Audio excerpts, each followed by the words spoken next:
there are some things that no matter how open-minded you are, other people will never be, and that you shouldn't do. And I send a very strong message to young girls: don't do porn, because as much I understand it, you want to embrace your sexuality, you want to say screw the man, screw whatever, like I can do what I want with my body, but you're just gonna have a life of crap in front of you and dealing with people. I'm loving work so far. A year in the business, 19 years old, just turned 19 last month.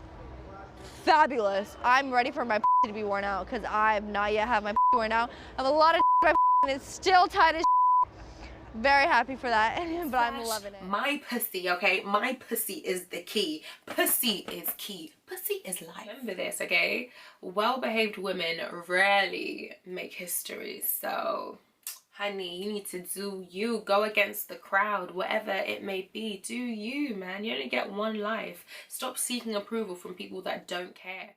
When has being yourself changed into having sex with as many people as you want because you only have one life?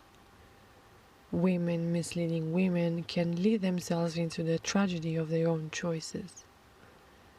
There are pros and cons against being a slut. Some seem to have let themselves into a living hell, and some seem to have convincing themselves that going along with every sexual urge is just being open-minded. Which one is the truth? Is it possible to be using your body repeatedly for money and attention and not lose your soul? What's the difference between one young woman that does porn and one young woman that doesn't? Before I was 18, I kind of went through things. I was raped twice, so, and on my 18th birthday was when it happened, so you know. Would you guess that only 1 year later after she'd been raped, she'd start a porn career? Is the feeling of unworthiness that makes women in her situation keep wanting it? That's so counterintuitive. So, what role does abuse play in a woman's sexual relationships, and how does that lead to promiscuity? My dad was a pedophile. So for the whole 2 years, he was just for the first 2 years, I lived with my pedophile dad, and he would molest me, my sister, and my brother a lot, and like torture us. I was the kind of person that the porn industry preys upon. The porn industry preys upon people who are already damaged, so they can damage them more. A lot of porn stars, the typical porn star background. I came from a broken home. I was a teenage runaway. I lived in and out of institutions, group homes, foster homes, mental hospitals from the time I was 14 till I was about 18. So that's how it really got started. And the porn industry just loves young girls like that. They pick them up and just abuse them and take advantage of the fact that they do come from broken homes and that they're poor and they're trying to survive. I was trying to survive at the time, and that's when I got started in porn.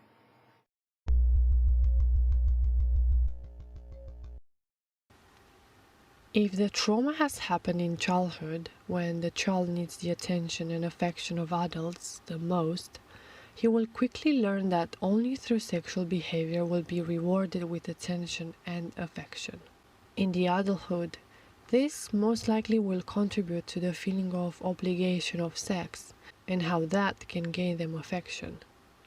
Another way how women end up being easily sexually available is the experience of betrayal in childhood, resulting in feeling unable to trust the adults who had to protect them.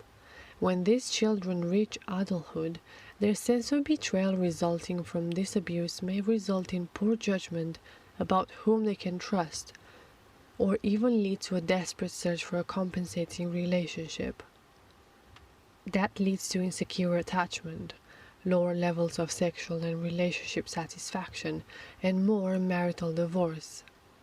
As they leave those distressed relationships, they will form new connections, resulting in a series of short-term intimate relationships. In other words, until they will deal with their past trauma, they will repeat the same story with every relationship, because they are still reacting the same as when they were a child or a young person that has been abused. They haven't changed and haven't healed yet. Their core reaction is always the familiar, desperate feeling of being accepted and seen by the adult. I suspect that they will most likely end up in relationships with similar looking and behaving men as their abuser. Obviously, that is done unconsciously. And since they are unhappy in their relationships with violent or unfaithful men, they are more likely to end these relationships in favor of new ones, which will result in the accumulation of additional sexual partners. Quoting, "More sexual partnerships may say more about the woman's relationship choices than about her sexual choices." When I go out, I feel as if I'm wearing slut across my forehead. The names that people have called me, it's as if you could take out those names and print them and put a ribbon around my whole body of all the names and things that people say to me on the internet. That's how I feel when I walk outside the door, where there are days to weeks at a time where I don't leave my house because I don't feel like facing the world of what has been created out there for me. It's really easier for me just to stay inside my house and not put myself out there for hurt. If you ask Google why do women do porn, you're most likely gonna find the answer, money. But that's not entirely it. We all like and desire money, but not all of us end up selling ourselves for it, even though that seems to happen more often than it ever did. I believe that one major clue is because of the down spiral of bad parenting. Picture it this way. Children are abused. Children become broken parents. If not dealt with their inner shattered world, they will transform into irresponsible adults that will perpetuate the abuse towards themselves and their future children. The cycle repeats, if not broken. And the sad thing is, you don't even need to really abuse someone to have them ending in these tragic circumstances. Girls that come from divorced households, missing the father figure, or being only babysit by her parents, can easily fall prey to promiscuous behavior. Note that I said babysit and not raised, which are completely two different things, because this is another way we've misled people, raising children.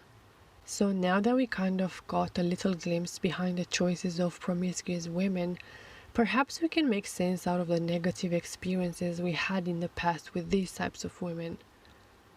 If as a woman you've ended up involved in this type of behavior, getting to understand your reactivity and your choices could lead you to the path of healing oneself. And that's to say the least. The objections I have with modern women today is normalizing past trauma, and not only normalizing it, but also romanticizing the idea of becoming and being called a slut. It's kind of an act of rebellion against society, but what this actually is degrading, disappointing, and letting oneself down, which leads to a series of problems, both social and psychological. There is no empowerment in being promiscuous, nor is being a slut. Insisting to get naked in front of the world is just a reaction to past events. In the end, no one or almost no one happily will sell one's body parts to anyone to be touched, viewed, and used however the others are pleased. People that are okay with themselves don't spare their time boasting about it. If you are being sent down a particular avenue in reaction to what already is that freedom? To do all this sexual stuff? How? Because society says that's not a good approach, so you're turning it into that. If you want to destroy yourself, no one is going to do anything about it, but they will think you're dumb. Imagine you're an alcoholic. You haven't discovered freedom because you're drinking yourself to death every morning, have you? Society doesn't even say you must be moderate. Society doesn't look down on adults that play computer games, but equally they will judge adults that spend their life playing computer games. It's a very confused motion of freedom and society's limitations. It's because you're mortal, and if you're overdoing something, for sure you're not doing other things. If to you freedom means taking one thing to extreme, that's not uncommon either. There are many people doing things to extremes in anything, but is that the best display of freedom? Or is that self-indulgence to be obsessive? You can't say I can be as irresponsible as I want, and that's freedom. That's just being a kid. Being a child is a limited form of being a human. No one arrives at total freedom by staying a child their entire life. That is not how you develop empowerment. It's all jumbled up.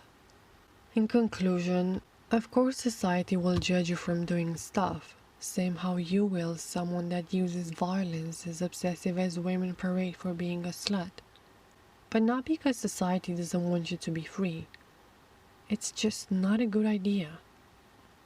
When people display obsessive behavior, you don't say wow to any extreme behavior. You don't get wow, so admirable. You get like, what the f are you doing? You're crazy. Simple question, like, how would you like to be treated? Oh my gosh, I've never thought about that. God, I never even, that is so simple. I guess, like,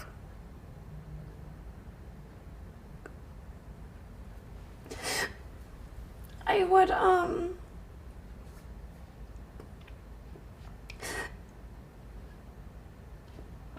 I wish that people would treat me how they would treat a married, registered nurse with 2.5 kids in Indiana. That's how I wish people would treat me.